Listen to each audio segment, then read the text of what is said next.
बिस्मिल्लाहिर्रहमानिर्रहीम। Dear students, अस्सलाम वालेकुम। Welcome to English grammar world.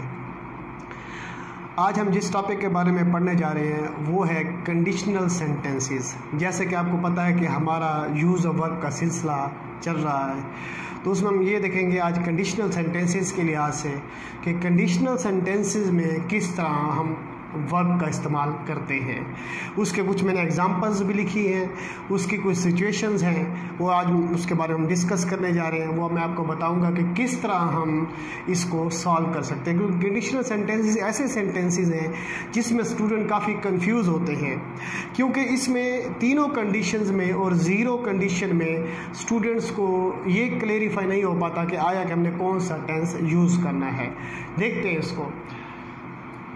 सबसे पहले ज़ीरो कंडीशनल जो होता है इसका तरीक़ाकार ये होता है कि ज़ीरो कंडीशनल के अंदर प्रेजेंट सिचुएशन होती है, यानी हमने प्रेजेंट टेंस का इस्तेमाल करना है, सिंपल प्रेजेंट।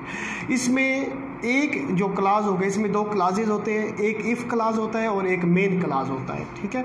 अब उन दोनों क्लाजेज के लिहाज से हमने प्रेजेंट इंडेफिनिट यानी सिंपल प्रेजेंट का इस्तेमाल करना है। अब हम प्रेजेंट इंडेफिनिट टेंस इसमें इस्तेमाल करते हैं। अब देखते हैं इसको। इफ़ यू हीट आइस, और याद रखें कि जो ज़ीरो आर्टिकल होगा, ज़ीरो कंडीशन जो होगा, ज़ीरो कंडीशनल के अंदर हमेशा जो है फैक्ट को शो किया जाएगा, उसमें हकीकत होती है। एक जो हकीकत होती है या साइंटिफिक जो चीज़ प्रूव हो चुकी हो उसको भी हम कह सकते हैं कि वो इस्तेमाल की जाती है, यानी यूनिवर्सल ट्रूथ इस्तेमाल कर सकते हैं। फैक्ट होता है वो, उसे पूरी दुनिया मानती है, यूनिवर्सल ट्रूथ होता है, तो उसको हम इस्तेमाल कर सकते हैं ज़ीरो कंडीशनल के अंदर। और ज़ीरो कंडीशनल के अंदर हम जो है जो साइंटिफिक चीज़ प्रूव हो चुकी है उसको भी हम इस्तेमाल कर सकते हैं। एग्जांपल लेते हैं इसकी। If you heat ice, heat is here first form, present indefinite tense. It melts, यहाँ पे भी फर्स्ट फॉर्म इस्तेमाल हो रही है। अब इसमें देखिए, यहाँ भी प्रेजेंट इंडेफिनिट इस्तेमाल हुआ तो यहाँ भी प्रेजेंट इंडेफिनिट इस्तेमाल हुआ। दोनों में प्रेजेंट इंडेफिनिट का यानी सिंपल प्रेजेंट मैंने इस्तेमाल किया है। और ये देखें कि इफ़ यू हीट आइस, अगर आप आइस जो है बर्फ़ उसको गर्म करें तो क्या होगी, वो पिघल जाएगी, एंड दैट इज़ फैक्ट। और ये इसको हर कोई मानता है इस बात को, ये फैक्ट है, तो ये फैक्ट को शो कर रहा है, ठीक है। हमने पहली कंडीशन ये देखी इस ज़ीरो कंडीशन के अंदर कि इसमें एक इफ़ क्लाज होगा, एक मेन क्लाज होगा। अब इफ़ क्लाज और मेन क्लाज दोनों में हम प्रेजेंट इंडेफिनिट का इस्तेमाल करेंगे।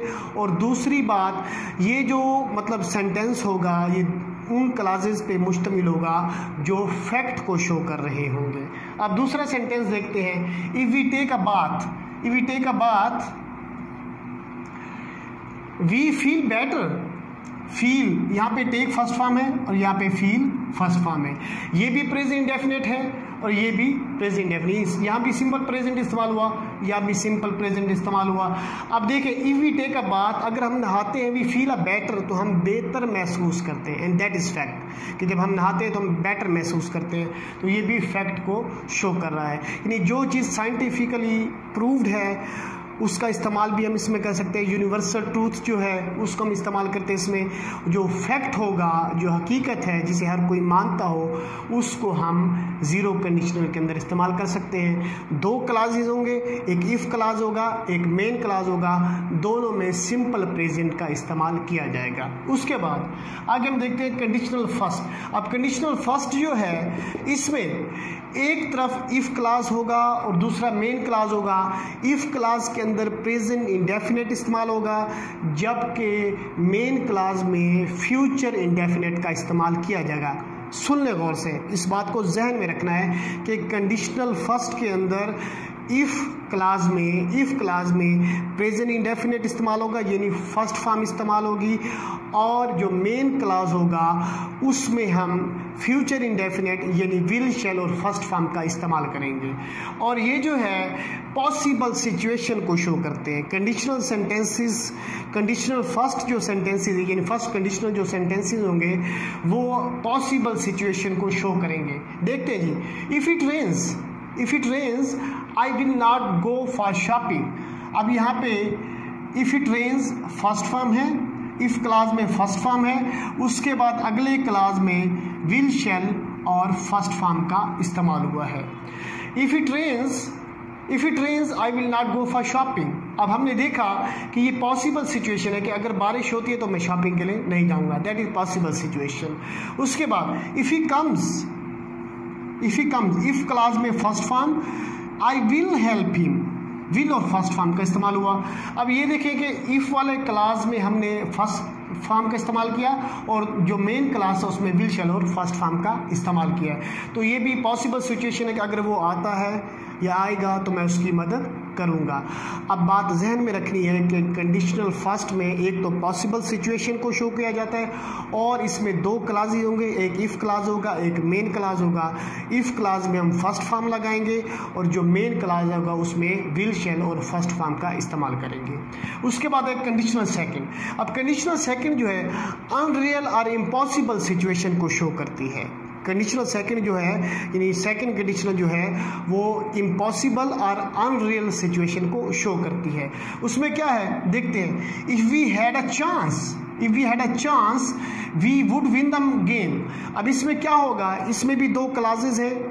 इफ़ क्लास में सेकंड फॉर्म होगी और जो मेन क्लास होगा, दूसरा क्लास जो होगा उसमें हम वुड और फर्स्ट फॉर्म का इस्तेमाल करेंगे। यानी इफ़ क्लास में सेकंड फॉर्म इस्तेमाल होगी और जो मेन क्लास होगा उसमें हम वुड और फर्स्ट फॉर्म का इस्तेमाल करेंगे।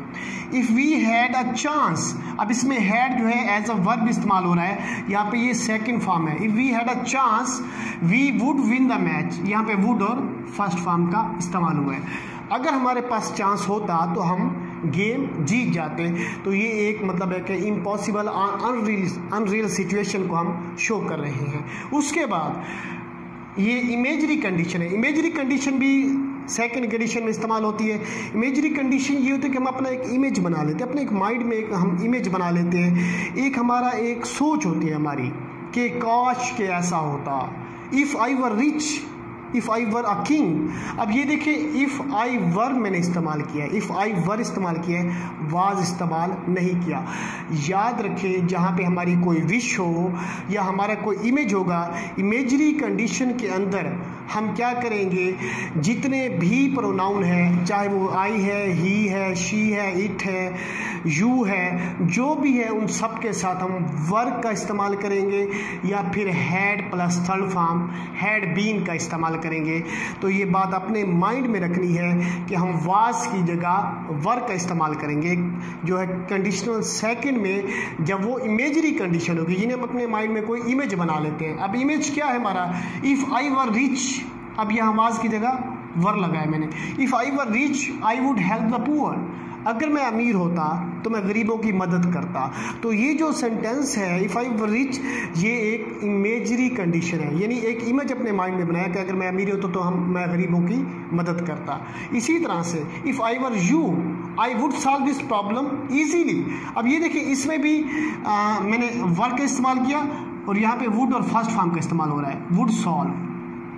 If I were you I would solve this problem easily. If I were you, अगर मैं तुम्हारी जगह होता, I would solve this problem easily, मैं आसानी से इस मसले को हल कर लेता। एंड दैट इज़ इमेजिनेशन, ये एक इमेजिनेशन है। उसने इमेज बनाया अपने माइंड में कि अगर मैं मतलब है कि तुम्हारी जगह होता तो मैं इस मसले को आसानी से हल कर लेता।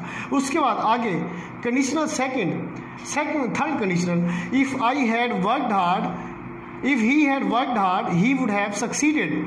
अब इसमें हमने इस्तेमाल किया हैड प्लस थर्ड फॉर्म, उसके बाद वुड हैव और थर्ड फॉर्म का इस्तेमाल हो रहा है। अब इसमें देखें थर्ड कंडीशन के अंदर, थर्ड कंडीशन जो होती है ये हाइपोथेटिकल कंडीशन इसे कहा जाता है। हाइपोथेटिकल कंडीशन वो होती है जिसमें अपने जहन में एक मफरूज़ा बना लेते हैं। हम अपने माइंड में एक मफरूज़ा बनाते हैं कि अगर ऐसा होता तो ऐसा हो चुका होता। If I had worked hard, if he had worked hard he would have succeeded. इसमें हम क्या करेंगे कि कंडीशनल थर्ड का रूल ये होता है कि कंडीशनल थर्ड के अंदर भी दो क्लासेज होते हैं, एक इफ़ क्लास होगा, एक मेन क्लास होगा। इफ़ क्लास में हैड प्लस थर्ड फॉर्म का इस्तेमाल होगा और जो मेन क्लास होगा उसके अंदर वुड हैव और थर्ड फॉर्म का इस्तेमाल होगा। इफ़ क्लास के अंदर हैड प्लस थर्ड फॉर्म और मेन क्लास में would have plus third form का इस्तेमाल किया जाएगा। अब ये देखिए example, if he had worked hard, अगर वो मेहनत कर चुका होता, he would have succeeded, succeeded, तो वो कामयाब हो चुका होता। ये एक हाइपोथेटिकल कंडीशन है कि अगर वो मेहनत कर चुका होता तो वो कामयाब हो चुका होता। डियर स्टूडेंट्स, मुझे उम्मीद है कि आपको कंडीशनल सेंटेंसेस आसानी से समझ आ गए होंगे। अगर कोई इसमें डिफ़िकल्टी हो तो आप मज़ीद कमेंट्स करके इसके बारे में पूछ सकते हैं। अल्लाह हाफिज़।